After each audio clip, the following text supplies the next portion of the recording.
해가 뉘엿뉘엿 서쪽으로 기울며 세상의 모든 색을 부드럽게 삼키는 시간. 서울의 번잡한 도심에서 한 걸음 비켜난 조용한 골목길. 그곳에 자리한 작은 꽃집 초록빛 쉼표 안에는 세상의 소음이 닿지 않는 듯한 고요가 내려앉아 있었다. 한소연은 홀로 가게를 지키고 있었다. 그녀는 마치 오랫동안 그 자리에 뿌리내린 한 그루의 나무처럼 주변의 풍경과 완벽하게 어우러져 있었다. 희미한 라벤더 향과 흙내음이 섞인 나른한 공기 속에서 그녀의 움직임은 느리고 신중했다. 똑, 딱, 똑, 딱. 벽에 걸린 낡은 괴종시계의 추소리만이 유일하게 시간의 흐름을 증명하고 있었다. 그녀의 시선은 배송 과정에서 부주의하게 꺾여버린 호접란의 연약한 줄기에 고정되어 있었다. 대부분의 사람이라면 가망이 없다며 버렸을 테지만 서연은 작은 부목과 부드러운 끈을 이용해 조심스럽게 부러진 부분을 고정하고 있었다.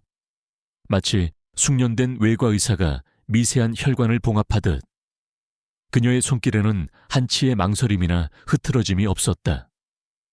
그녀의 섬세한 손가락 끝에서 생명에 대한 경외심이 묻어났다.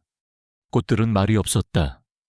그들은 질문하지도 판단하지도 과거를 들추지도 않았다. 그저 묵묵히 제자리에서 피고지며 자연의 순리를 따를 뿐이었다. 서연에게 이 작은 가게는 단순한 생계수단이 아니었다. 복잡하고 소란스러운 인간 세상으로부터 자신을 격리시키는 그녀만의 고요한 성격이었다. 이곳에서만큼은 그녀는 그저 꽃을 돌보는 사람일 수 있었다.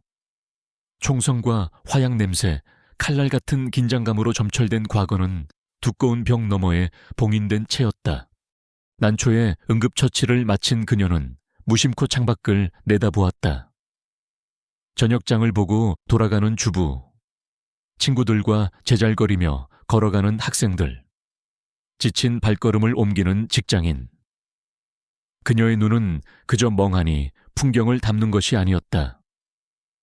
그녀 자신도 의식하지 못하는 사이 그녀의 시선은 사람들의 보행 패턴, 주변을 경계하는 무의식적인 몸짓, 손에 들린 물건의 종류까지 체계적으로 훑고 있었다. 그것은 평범한 꽃집 주인의 것이라고는 할 수 없는 날카롭게 훈련된 자의 본능적인 습관이었다. 마치 포식자가 자신의 영역을 살피듯 위험 요소를 사전에 식별하고 분석하는 뼛속까지 각인된 버릇, 스스로의 기이한 습관을 자각한 듯 그녀는 희미하게 미간을 찌푸리며 시선을 거뒀다. 그러다 자신의 팔뚝에 새겨진 흉터를 보게 되었다. 뜨거운 화분에 데이거나 가시에 긁힌 자국과는 그 종류가 달랐다. 아주 희미했지만 자로 잰 듯 길고 곱게 뻗은 하얀 선. 그것은 무언가 매우 날카롭고 빠른 것에 의해 생긴 상처의 흔적이었다. 흉터는 그녀의 부드러운 피부 위에서 이질적인 존재감을 드러내며 그녀가 애써 잊으려 하는 과거의 편린을 조용히 상기시켰다. 그때였다. 이왕 가게 밖에서 아이의 날카로운 울음소리가 고요를 찢었다. 뒤이어 한 여자의 다급한 목소리가 들려왔다. 민준아, 괜찮아. 어떻게 피나잖아. 서연은 반사적으로 자리에서 일어났다. 가게 문을 열자 자전거와 함께 넘어진 남자아이와 어쩔 줄 몰라 발만 동동 구르는 아이의 엄마가 보였다. 아이의 무릎에서는 붉은 피가 흘러내리고 있었다. 주변을 지나던 몇몇 사람들이 안타까운 표정으로 쳐다볼 뿐 누구 하나 선뜻 나서지 못했다. 세상에, 어떡하니? 병원 가야 하나 봐. 아이 엄마는 거의 울상이 되어 있었다.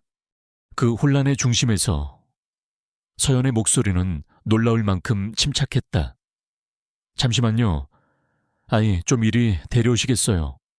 그녀는 아이 엄마를 진정시키고 아이를 부축해 가게 안작은 의자에 앉혔다.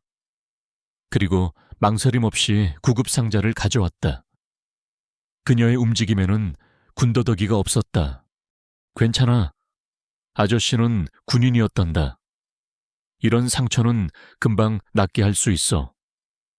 그녀는 아이의 눈을 맞추며 부드럽게 말했지만 정작 그녀의 손놀림은 한치의 오차도 없는 기계처럼 정확했다. 소독솜으로 상처 주변의 흙먼지를 조심스럽게 닦아내고 과산화수소로 소독하고 연고를 바르고 능숙하게 멸균 거즈를 댄 후 반창고로 고정하기까지 그 모든 과정이 불과 1분 남짓한 시간 안에 끝났다. 아이는 어느새 울음을 그치고 신기한 듯 그녀의 손을 쳐다보고 있었다. 저 정말 감사합니다. 어떻게 그렇게 능숙하세요? 꼭 간호사 같으세요. 아이 엄마는 경외감마저 담긴 눈으로 서연에게 물었다. 서연은 희미하게 웃으며 대답했다. 아닙니다. 그냥 예전에 좀 배웠을 뿐이에요. 그녀는 더 이상의 질문을 허락하지 않겠다는 듯 조용히 구급상자를 정리했다. 아이와 엄마가 몇 번이고 고맙다는 인사를 하며 떠나고 가게 안에는 다시 정적이 찾아왔다. 방금 전의 작은 소동은 마치 꿈처럼 느껴졌다. 하지만 그 일로 인해 굳게 닫아두었던 과거의 문틈으로 작은 바람이 새어들어온 기분이었다. 누군가를 돕고 위기 상황을 통제하는 데서 오는 익숙한 감각. 그녀는 그 감각이 싫지 않았지만 동시에 두려웠다. 어둠이 짙게 깔린 가게 안. 그녀는 조명을 켜는 대신 창가에 놓인 작은 탁자로 향했다. 그곳에는 오늘 아침 배달된 우편물 사이에 유독 눈에 띄는 흰색 봉투 하나가 놓여 있었다. 대한민국 병무청이라는 선명한 글자가 새겨진 차갑고 사무적인 봉투. 예비군 훈련 소집 통지서. 그것은 단순한 종이 한 장이 아니었다. 그녀에게 그것은 과거로부터 날아온 소환장이었다. 평온한 현재를 뒤흔들고 잊고 있던 이름과 의무를 강제로 끄집어내는 명령이었다. 그녀의 손이 봉투 위에서 잠시 멈칫했다. 손끝으로 전해져 오는 종이의 감촉이 마치 차가운 강철처럼 느껴졌다. 순간 가게를 가득 채우던 부드러운 꽃향기가 거짓말처럼 사라지고 그 자리를 화약과 강철의 비릿한 냄새, 그리고 오래된 가죽의 퀴퀴한 냄새가 대신하는 듯한 환각에 사로잡혔다. 그녀는 눈을 감았다. 평화로운 TM호와 초록빛 쉼표의 주인 한서연은 사라지고 그 자리에 어둠 속에서 숨을 죽인 채 스코프를 들여다보던 어느 특수부대원의 그림자가 어른거렸다. 서연은 천천히 눈을 떴다. 그녀는 봉투를 집어 들었다. 어두운 가게의 유리창에 그녀의 모습이 비쳤다. 꽃을 든 섬세한 여인의 모습과 총을 쥐었던 냉정한 군인의 모습이 위태롭게 겹쳐 보였다. 폭풍은 이미 시작되고 있었다. 그녀는 이제 더 이상 도망칠 수 없다는 것을 직감했다. 그날 밤 한서연은 잠들지 못했다. 초록빛 쉼표의 작은 다락방. 그녀의 침실은 낮의 평온이 거짓말이었다는 듯이 차갑고 낯선 공간으로 변해 있었다. 어둠 속에서 그녀는 수없이 몸을 뒤척였다. 부드러운 침대 시트의 감촉은 축축한 참호의 흙처럼 느껴졌고 창밖으로 간간히 들려오는 자동차 소리는 먼 곳의 포성처럼 고막을 울렸다. 결국 그녀는 잠을 포기하고 자리에서 일어났다. 창가에 서서 내려다본 골목길은 깊은 잠에 빠져 있었다. 하지만 그녀의 뇌는 깨어 있었다. 너무나도 선명하게. 예비군 훈련 소집 통지서라는 작은 종이 한 장이 그녀가 굳게 걸어 잠갔던 판도라의 상자를 열어젖힌 것이다. 파편적인 기억들이 섬광처럼 머릿속을 스쳤다. 숨막히는 화약 냄새, 귀를 찢는 총성, 흙먼지와 피가 뒤섞인 비릿한 향, 스코프 안으로 보이던 표적이라 불렸던 누군가의 얼굴, 반가쇠를 당기던 손가락의 감각, 어깨를 때리던 강렬한 반동, 그리고 임무 완수 후 찾아오던 지독한 허무와 고독. 그것은 영광이 아니었다. 그녀에게 군 생활은 조국을 위한 헌신이라는 고결한 이름 아래 감춰진 영혼을 갉아먹는 시간이기도 했다. 서연은 자신도 모르게 팔을 감싸 쥐었다. 그 시절의 한기가 온몸을 훑고 지나가는 듯했다. 그녀는 평범한 삶을 원했다. 흙을 만지고 꽃을 키우고 계절의 변화를 느끼며 조용히 살아가고 싶었다. 그래서 도망쳤다. 전역이라는 합법적인 탈출구를 통해 한서연이라는 이름 앞에 붙었던 모든 수식어를 떼어내고 이곳으로 숨어들었다. 하지만 국가는 그녀를 잊지 않았다. 대한민국 국민으로서의 의무는 그녀가 어디에 있든 무엇을 하든 그녀를 찾아냈다. 그녀는 다시 군복을 입어야 했다. 그 사실이 그녀를 절망하게 했다. 그것은 단순히 며칠간의 훈련을 의미하는 것이 아니었다. 그것은 괴물이라 불렸던 과거의 자신과 정면으로 마주해야 한다는 의미였다. 동이특이 시작할 무렵 서연은 마침내 결심한 듯 자리에서 일어섰다. 도망칠 수 없다면, 피할 수 없다면 받아들이는 수밖에. 다만 예전과는 다른 방식으로 그녀는 더 이상 국가의 무기가 아니었다. 그저 의무를 다하는 한 명의 예비군일 뿐이었다. 스스로에게 몇 번이고 그 사실을 되뇌었다. 그녀는 옷장 깊숙한 곳에서 먼지 쌓인 군용 더플백을 꺼냈다. 가방을 열자 오래된 나프탈렌 냄새와 함께 익숙한 군복이 모습을 드러냈다. 그녀는 마치 신성한 의식을 치르듯 옷걸이에 걸려있던 전투복을 꺼내 들었다. 한치의 구김도 없이 완벽하게 다림질된 상태였다. 몸에 밴 규율은 그녀가 군대를 떠난 후에도 사라지지 않았다. 그녀의 손길은 침착하고 기계적이었다. 전투복을 개고 전투화를 닫고 필요한 물품들을 하나씩 가방에 챙겼다. 그 중에서도 그녀가 가장 공들여 손질한 것은 낡은 전투화였다.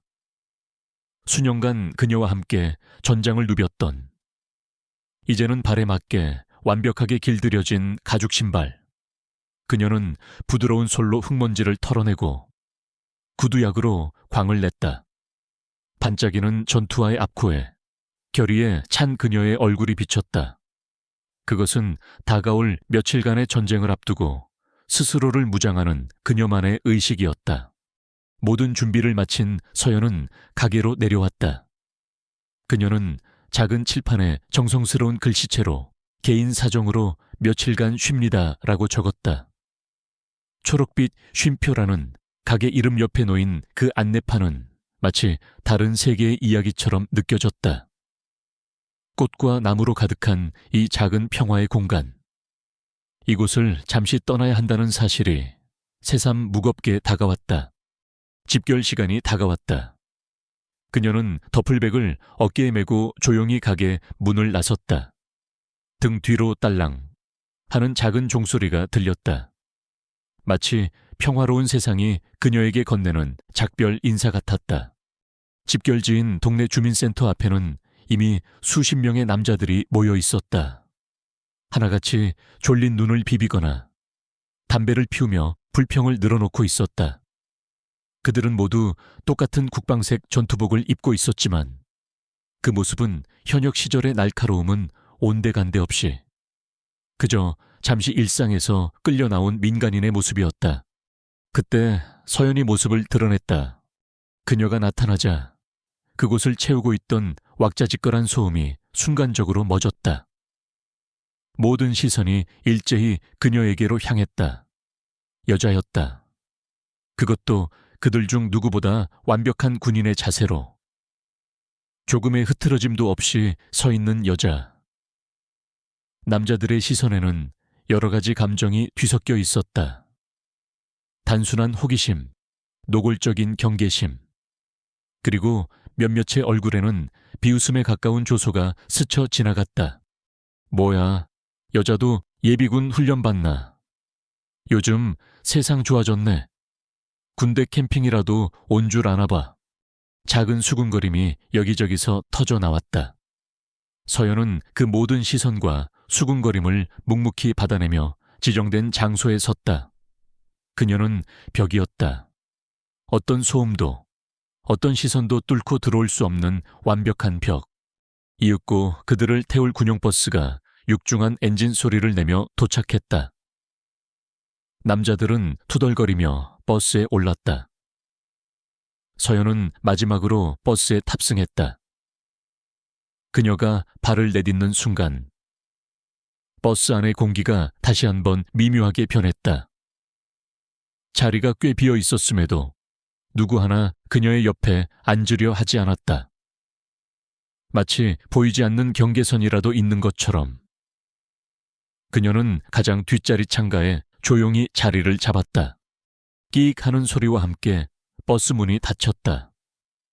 육중한 강철 문이 닫히는 그 소리는 그녀의 평화로운 세계와 다가올 거친 세계를 가르는 단절의 소리였다. 버스가 움직이기 시작했다. 창밖으로 익숙한 동네 풍경이 빠르게 스쳐 지나갔다.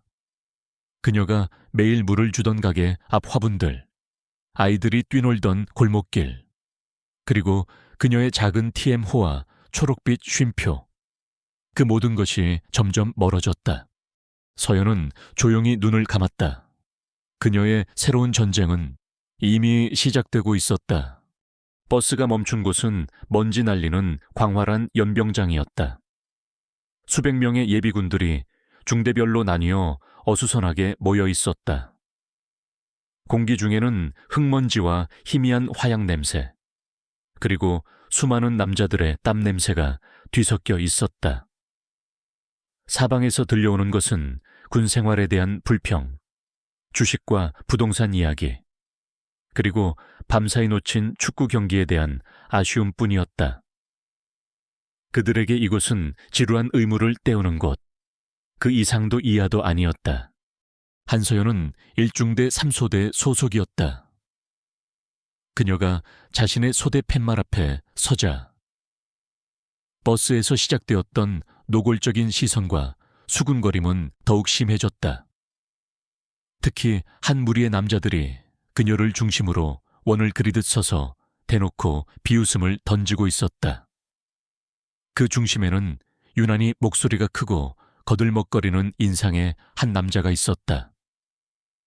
그의 명찰에는 박진태라는 이름이 적혀 있었다. 이야, 우리 소대에 에이스가 들어왔네. 홍일점이야.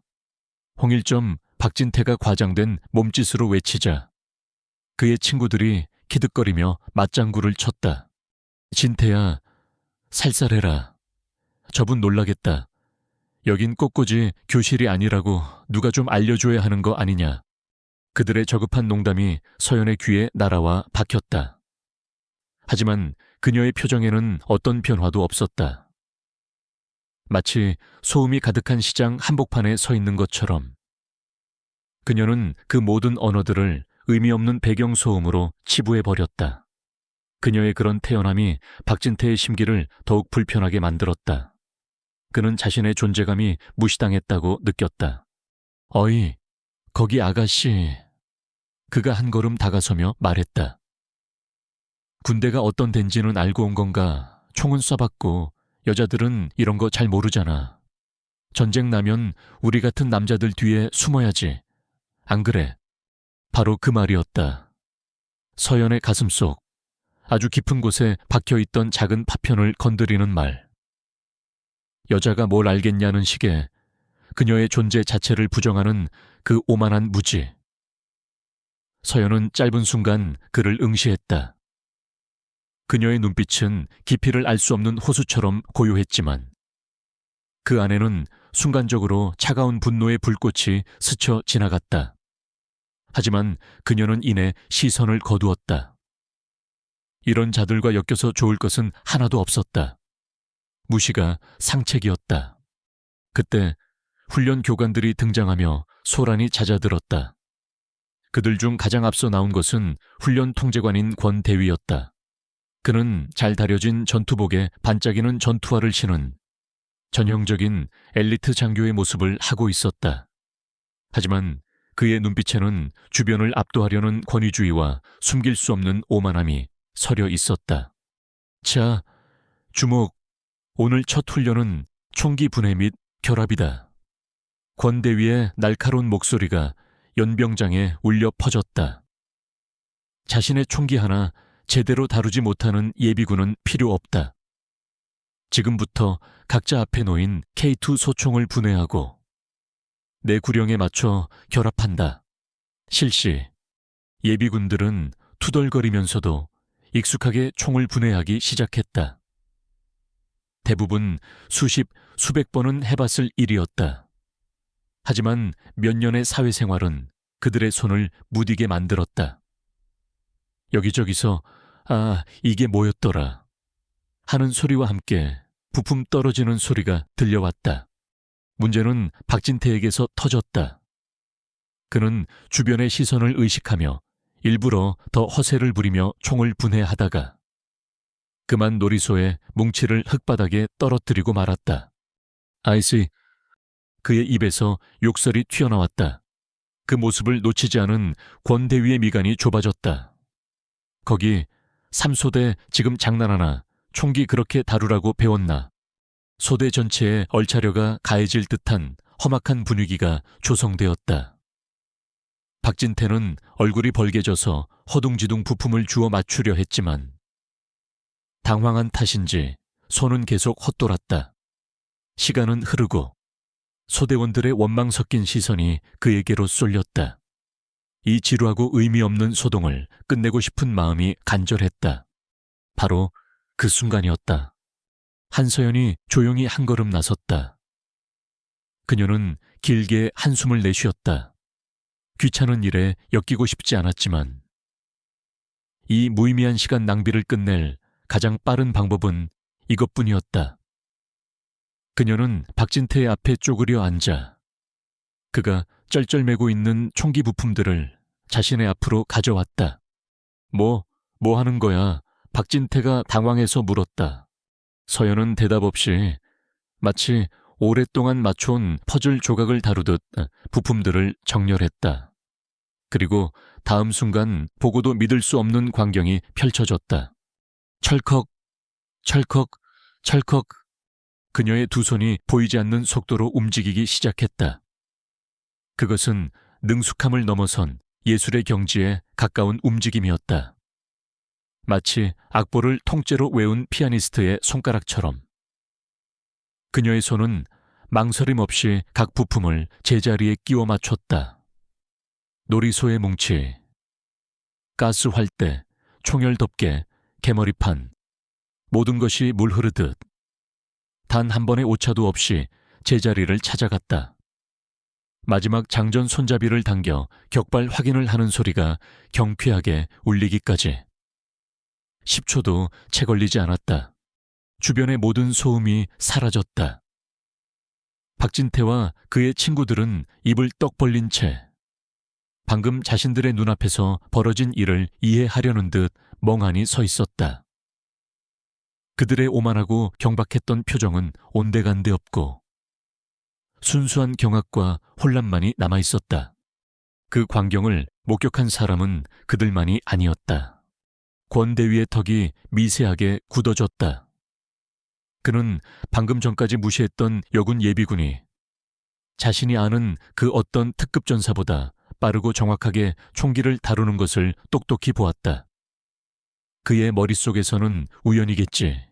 그냥 손재주가 좋은 것뿐이야 라는 생각이 스쳤지만 그의 직감은 그것이 단순한 손재주가 아님을 경고하고 있었다. 그의 잘난 척하는 자존심에 미세한 균열이 가는 순간이었다. 건방지게 어디서 뭘 좀 배웠다고 나서는 건가? 그는 그녀를 향한 짜증과 함께 위험한 호기심을 느꼈다.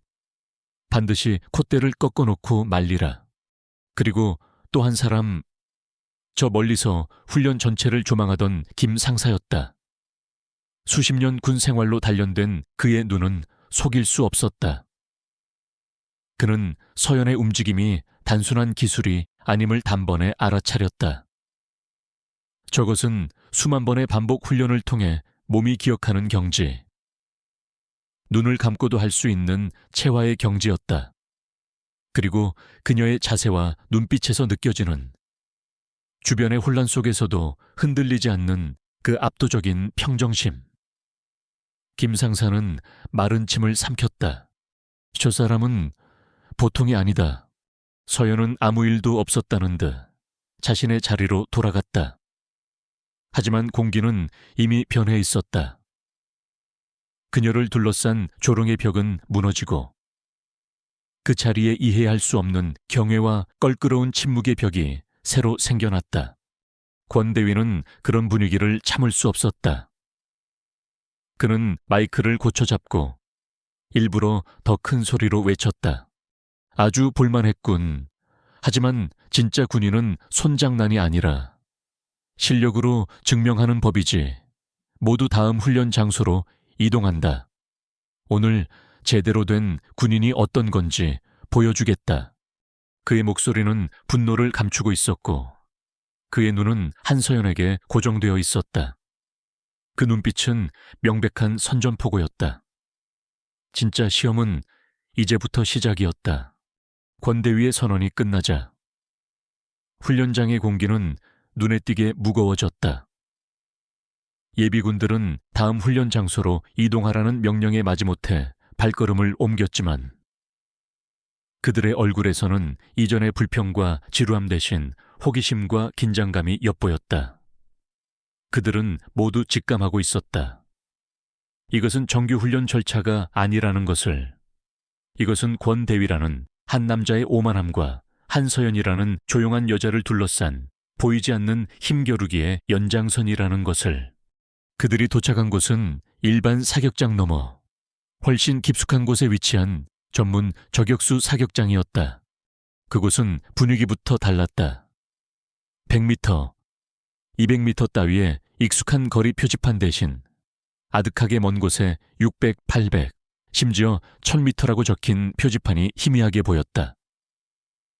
곳곳에 설치된 바람자루는 변덕스러운 상홀짝이 바람을 가시적으로 보여주며 세차게 펄럭였다.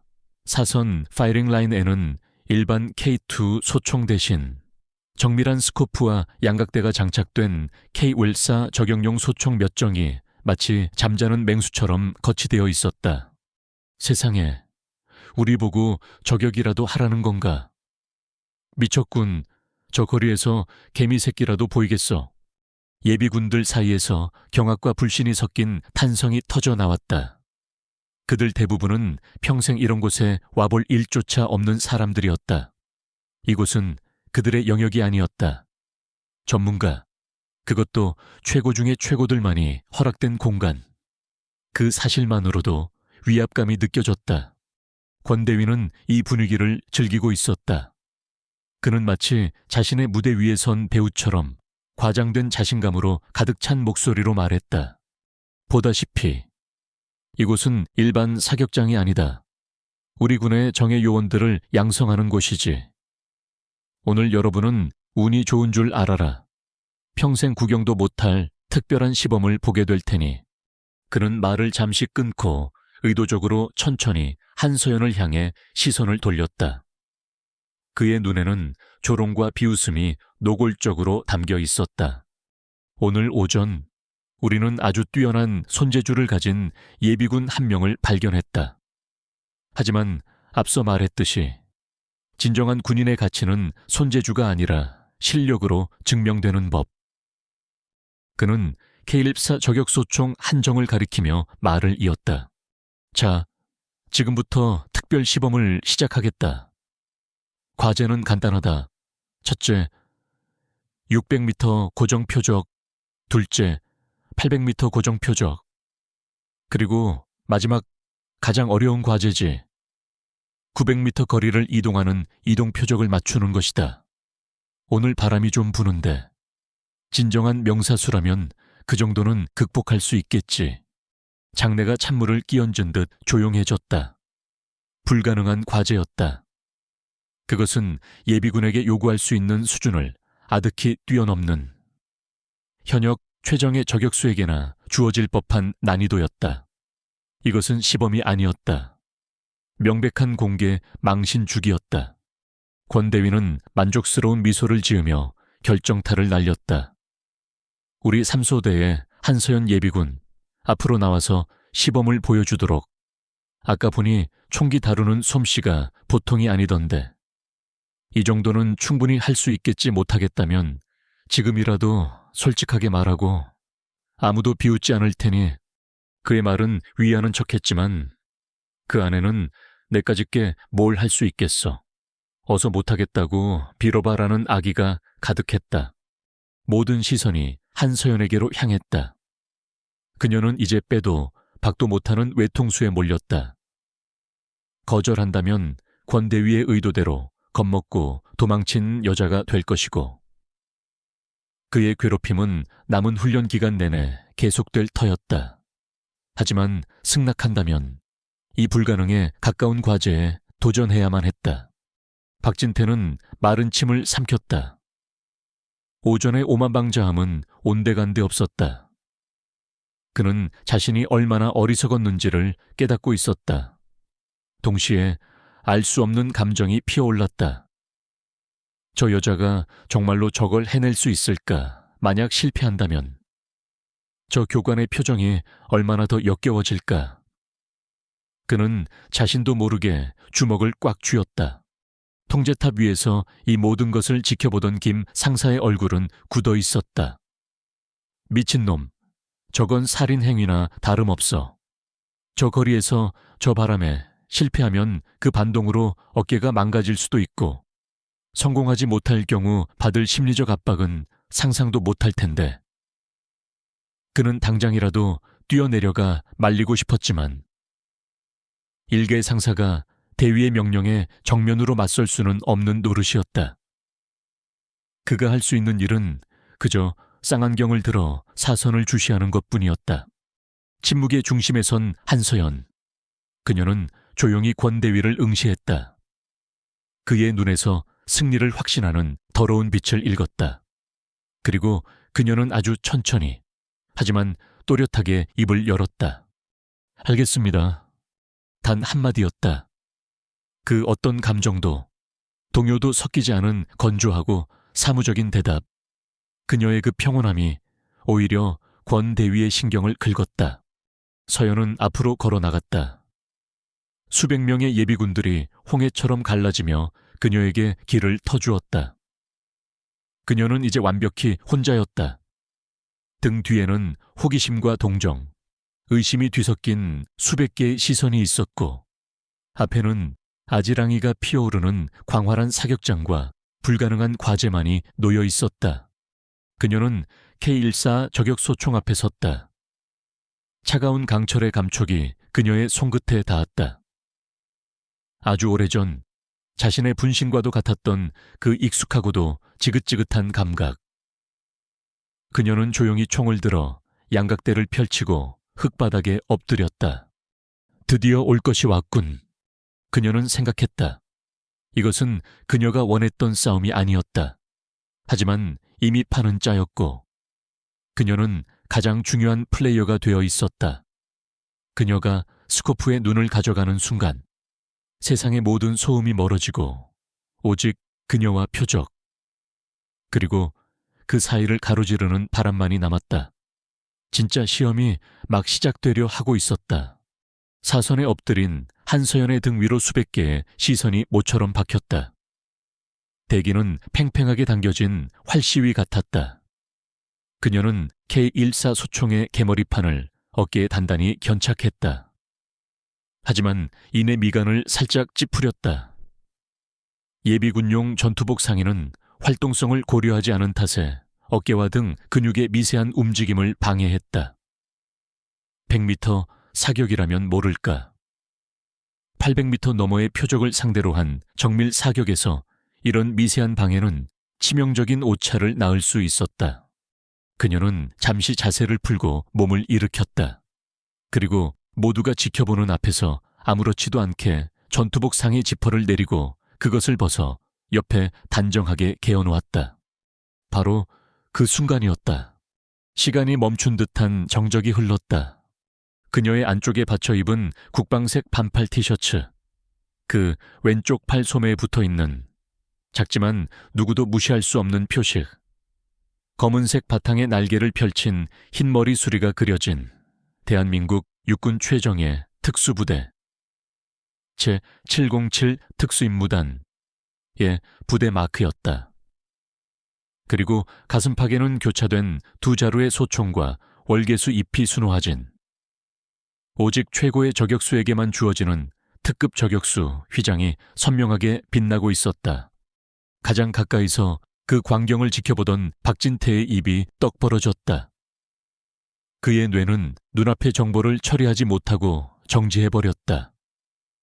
707 특임단 괴물들만 모인다는 존재 자체가 국가기밀이라는 바로 그 부대 그의 머릿속에서 여자가 군대에서 뭘 알겠냐고 떠들던 자신의 목소리가 비수처럼 날아와 심장을 꿰뚫었다. 그는 자신도 모르게 한 걸음 뒤로 물러섰다. 얼굴에서 핏기가 사라지고 경악과 전율, 그리고 사무치는 수치심이 온몸을 지배했다. 저거 707 마크 아냐. 미쳤다. 진짜였어. 속삭임은 삽시간에 연병장 전체로 퍼져나갔다. 수백 명의 예비군들은 마치 약속이라도 한 듯 얼어붙었다. 조롱과 의심으로 가득했던 그들의 눈빛은 이제 경애와 불신으로 바뀌어 있었다. 권 대위의 얼굴은 하얗게 질리다 못해 푸르스름해졌다. 그의 머릿속에서는 단 하나의 문장만이 맴돌았다. 말도 안 돼. 하지만 정작 폭풍의 눈인 한서연은 그 모든 소란에 아랑곳하지 않았다. 그녀는 다시 엎드렸다. 이제 그녀의 몸을 방해하는 것은 아무것도 없었다. 그녀는 스코프에 눈을 가져갔다. 세상은 사라졌다. 오직 십자선과 그 끝에 아지랑이처럼 흔들리는 600m 거리의 표적만이 존재했다. 그녀의 호흡이 느려지고 깊어졌다. 숨을 들이마시고 절반쯤 내뱉은 뒤 멈추는 수만 번 반복했던 호흡법. 심장 박동마저 통제되는 듯한 완벽한 평온 속에서 그녀의 검지가 방가쇠를 부드럽게 감쌌다. 탕! 날카로운 총성이 산골짜기에 울려 퍼졌다. 거의 동시에 통제탑의 스피커에서 다급한 목소리가 터져 나왔다. 600m 표적. 명중, 정확히 정중앙. 예비군들 사이에서 나직한 탄성이 터져 나왔다. 하지만 서연은 미동도 하지 않았다. 그녀의 손은 기계처럼 움직여 탄피를 배출시키고 놀이쇠를 재장전했다. 스코프는 이미 800m 표적을 향해 있었다. 다시 한 번의 호흡 조절. 탕, 800m 표적. 명중. 이것도 정중앙 통제관의 목소리에는 이제 흥분과 경외감이 섞여 있었다. 웅성거림이 파도처럼 커졌다. 이것은 우연이 아니었다. 실력. 그것도 인간의 한계를 넘어선 듯한 압도적인 실력이었다. 이제 남은 것은 마지막, 최악의 난이도였다. 900m 이동 표적. 권 대위는 이를 악물었다. 그래, 고정 표적이야 운으로 맞힐 수도 있지. 하지만 움직이는 저걸, 저 바람 속에서 맞추는 건 불가능해. 절대로. 바로 그때 마치 그의 아기의 화답이라도 하듯 거센 돌풍이 불어와 연병장의 흙먼지를 휘날렸다. 바람자루가 거의 수평으로 펄럭였다. 표적의 움직임이 불규칙해졌다. 모두가 숨을 죽였다. 이것은 신의 영역이었다. 서연의 눈이 가늘어졌다. 그녀는 바람을 읽고 있었다. 피부로 느껴지는 공기의 흐름, 나무잎의 흔들림, 멀리서 피어오르는 아지랑이의 방향. 그녀는 바람과 싸우려 하지 않았다. 오히려 바람의 흐름에 올라타 그 길을 계산하고 있었다. 스코프 안에서 표적이 나타났다. 그녀가 방가쇠에 가하는 압력을 미세하게 높이는 순간 표적이 잠시 흔들리며 예측 경로를 벗어났다. 모두의 심장이 멎는 듯했다. 끝났다. 권 대위는 속으로 쾌재를 불렀다. 하지만 다음 순간 서연의 입가에 아주 희미한, 거의 보이지 않는 미소가 스쳐 지나갔다. 그녀의 손가락이 0.1초의 망설임도 없이 반가쇠를 당겼다. 크왕! 이전보다 훨씬 더 묵직한 총성이 울려 퍼졌다. 시간은 영혼처럼 길게 느껴졌다. 모두의 시선이 900m 너머의 언덕을 향했다. 쨍그랑! 아주 작은 소리였지만 마이크를 통해 증폭된 금속성 파열음이 모두의 귀에 선명하게 박혔다. 900m 거리의 이동 표적이 정확히 중앙을 관통당한 채 두 동강 나 있었다. 정적 1초, 2초, 3초간의 완전한 침묵. 그리고 누군가의 외침을 시작으로 연병장 전체가 떠나갈 듯한 함성과 박수갈채로 뒤덮였다. 그것은 단순한 환호가 아니었다. 눈앞에서 불가능을 목격한 이들의 경애와 전율이 담긴 폭발이었다. 예비군들은 서로를 얼싸안고 자기 일처럼 소리치며 기뻐했다. 박진태는 그 자리에 주저앉아 멍하니 사선을 바라보았다. 그의 뺨 위로 뜨거운 눈물이 흐르고 있었다. 그것은 부끄러움과 동시에 진정한 영웅을 목격한 자의 감격의 눈물이었다. 통제탑 위에서 김 상사는 쌍안경을 내리고 주름진 얼굴 가득 자랑스러운 미소를 지었다. 그리고 권 대위, 그의 얼굴은 모든 색을 잃고 백지장처럼 하얗게 변해 있었다. 그는 자신의 눈앞에서 벌어진 일을, 자신의 오만함이 불러온 참혹한 결과를 부정하려는 듯 고개를 저었다. 그는 완벽하게 패배했다. 한낱 여자라고 무시했던 그 예비군에게 수백 명이 보는 앞에서 철저하게 짓밟혔다. 한서연은 천천히 몸을 일으켰다. 그녀는 총구에서 피어오르는 희미한 연기를 바라보았다. 등 뒤에서 쏟아지는 엄청난 환호성 속에서도 그녀는 여전히 고요한 섬처럼 서 있었다. 하지만 이번에는 외롭지 않았다. 그녀는 자신의 실력으로, 자신의 존재 자체로 모든 편견을 부수고 스스로의 명예를 되찾았다. 그것은 길고 길었던 전쟁의 진정한 끝이었다. 연병장을 뒤덮었던 폭풍 같은 환호성이 서서히 잦아들었지만 그 여진은 쉽게 가라앉지 않았다. 예비군들은 더 이상 훈련에 관심이 없었다. 그들의 모든 신경은 조용히 자신의 총기를 정리하고 있는 한 여자, 한서연에게 쏠려 있었다. 이제 그녀를 향한 시선에는 그 어떤 편견이나 조롱도 남아있지 않았다. 오직 경애와 존경, 그리고 감히 말을 걸지 못하는 거리감만이 존재했다. 바로 그때였다. 연병장 한쪽으로 검은색 세단 한 대가 먼지를 일으키며 달려왔다. 차 문이 열리고 별이 하나 박힌 베레모를 쓴 위험 있는 풍채의 장성이 내렸다. 육군 준장이었다. 그의 등장에 훈련장의 모든 장교와 부사관들이 경직된 자세로 부동자세 차렷을 했다. 분위기는 순식간에 얼어붙었다.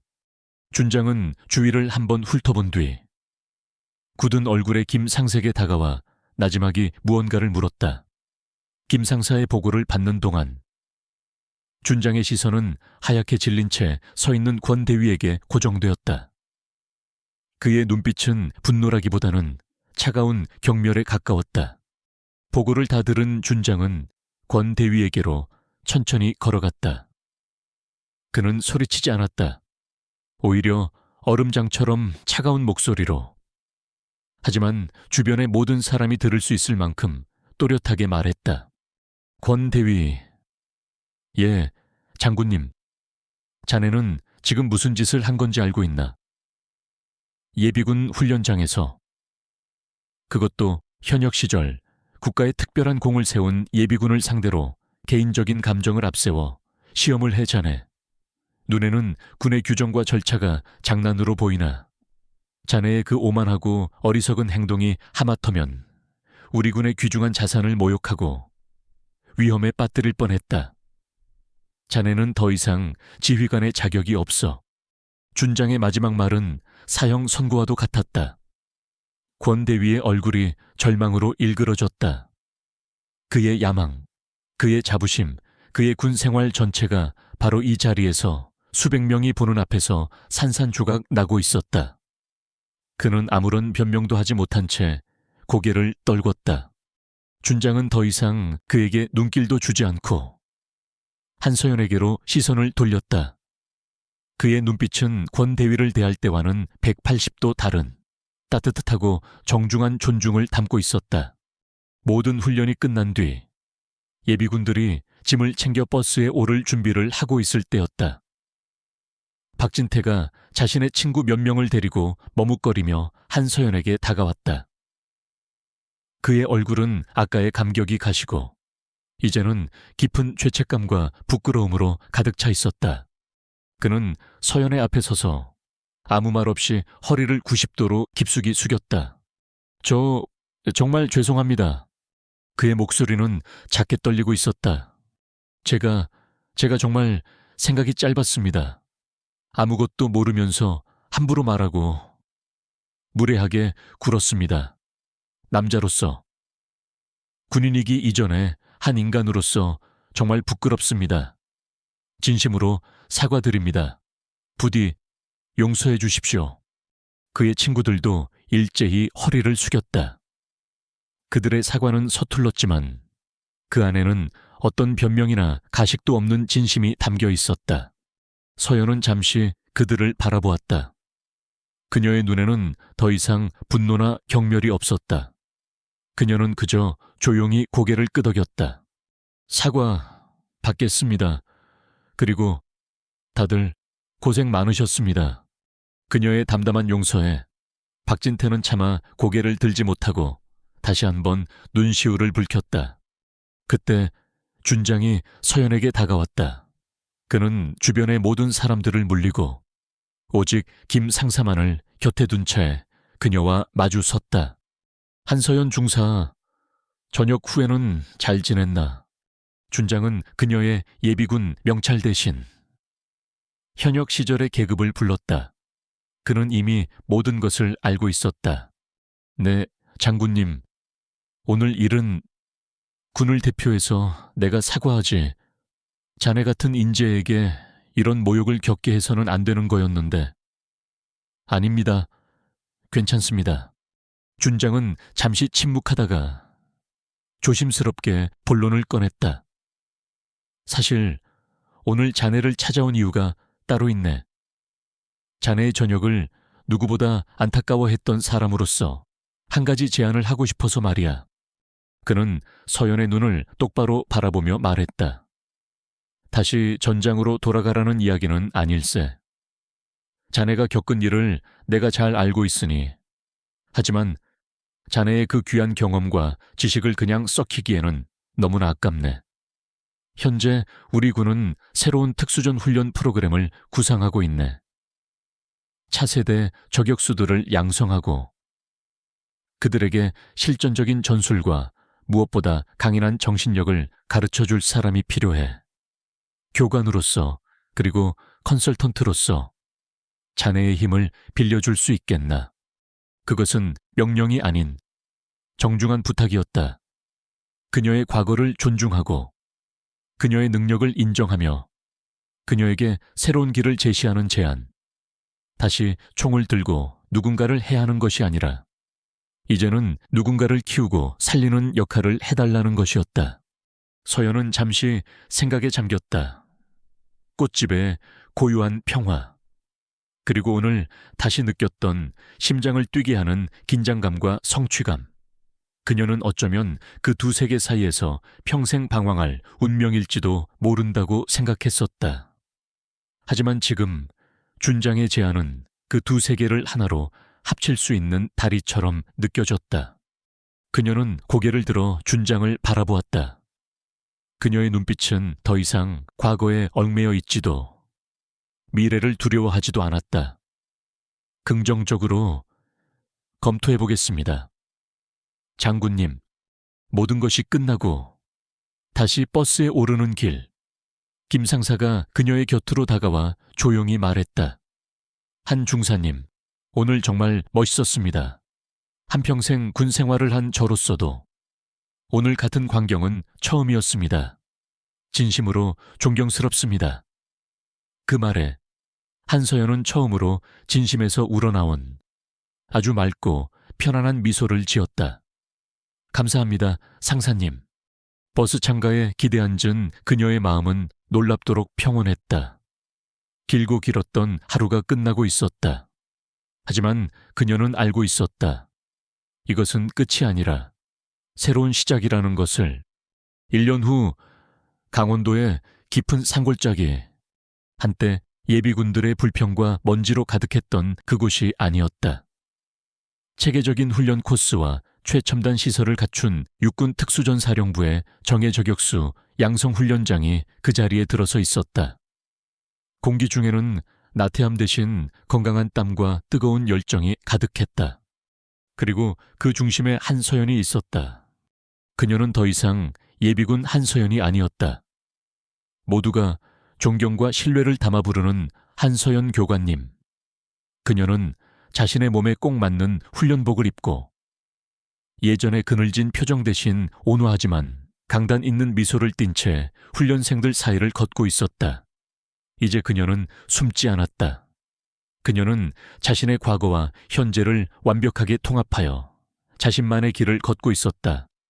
그녀는 더 이상 밤마다 악몽을 꾸지 않았고 거리의 사람들을 경계의 눈으로 훑지도 않았다. 대신 그녀는 훈련생 한 명 한 명의 미세한 습관과 눈빛을 읽어내며 그들의 잠재력을 끌어내는데 온 신경을 집중했다. 이수진 훈련생, 서연이 나지막이 불렀다. 사선에 엎드린 채 잔뜩 긴장해 있던 한 여성 훈련생의 어깨가 움찔거렸다. 이수진 훈련생은 재능은 있었지만 결정적인 순간에 심리적 압박을 이기지 못하고 실수를 반복하고 있었다. 마치 과거의 한서연 자신을 보는 것만 같았다. 서연은 그녀의 곁에 조용히 쪼그려 앉았다. 그녀는 다그치지 않았다. 수진아. 그녀는 계급 대신 이름을 불렀다. 스코프 안에 뭐가 보이지? 표적지가 보입니다. 아니, 표적만 보려고 하면 안 돼. 표적과 너 사이를 흐르는 바람을 봐야 해. 공기의 무게를 느끼고 햇살의 각도를 읽어야지. 모든 것을 적으로 만들지 마. 네 편으로 만들어야 해. 서연은 자신의 뺨을 스치는 바람을 느끼며 말을 이었다. 그리고 가장 중요한 건 네 자신을 믿는 거야. 네 심장 박동이 방아쇠가 되고 네 호흡이 격발 장치가 되는 순간을 기다려. 총을 쏘는 게 아니라 총이 너의 일부가 되게 해. 그것은 기술 교범에는 나오지 않는 가르침이었다. 수많은 죽음의 경계를 넘나들며 피와 땀으로 체득한 그녀만의 철학이었다. 이수진은 고개를 끄덕이며 심호흡을 했다. 그녀의 눈빛이 조금씩 안정을 찾아가고 있었다. 서연은 자리에서 일어나 통제탑 위로 올라갔다. 그리고 그곳에서 아주 익숙하게 관측용 스코프에 눈을 가져갔다. 하지만 이제 스코프 안의 세상은 예전과 달랐다. 그녀는 더 이상 제거해야 할 표적을 찾지 않았다. 대신 그녀는 무한한 가능성을 지닌 자신의 제자를 바라보고 있었다. 스코프 안에서 이수진 훈련생이 천천히 호흡을 고르고 있었다. 긴장감은 사라지고 놀라운 집중력이 그녀를 감싸고 있었다. 서연은 그녀가 자신만의 리듬을 찾았음을 직감했다. 마침내 이수진의 손가락이 부드럽게 움직였다. 탕! 경쾌한 총성과 함께 900m 거리의 표적이 정확히 두 동강 났다. 완벽한 명중이었다. 훈련생들 사이에서 환호성이 터져 나왔다. 서연은 스코프에서 눈을 떼지 않았다. 그녀는 스코프를 통해 이수진의 얼굴을 보았다. 안도와 기쁨, 그리고 스스로에 대한 자신감으로 빛나는 그 젊은 얼굴을. 바로 그 순간 한서연의 입가에 아주 오랫동안 잊고 지냈던 진정으로 따뜻하고 자랑스러운 미소가 피어올랐다. 그녀는 자신의 지식과 경험이, 자신의 고통스러웠던 과거가 이제 새로운 생명을 피워내는 걸음이 되었음을 깨달았다. 저녁 노을이 훈련장을 감싸는 산등성이 너머로 아름답게 물들고 있었다. 그것은 무언가의 끝을 알리는 쓸쓸한 황혼이 아니었다. 새로운 세대의 영웅들이 태어나는 것을 축복하는 눈부신 여명이었다.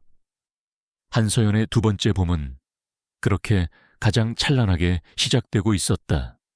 이야기가 마음에 드셨다면 오늘 이야기는 여기까지입니다. 여러분의 삶에도 편견과 오해의 벽을 넘어 자신의 가치를 증명해내는 눈부신 순간이 찾아오기를 바랍니다. 이 이야기가 마음에 드셨다면 구독과 좋아요 버튼을 꼭 눌러주세요. 여러분의 따뜻한 응원은 저희에게 큰 힘이 됩니다. 소중한 사람들에게 이 감동을 공유하여 함께 나누는 것도 잊지 마세요. 여러분의 생각을 댓글로 남겨주시면 하나하나 소중히 읽고 더 좋은 이야기로 보답하겠습니다. 시청해 주셔서 감사합니다.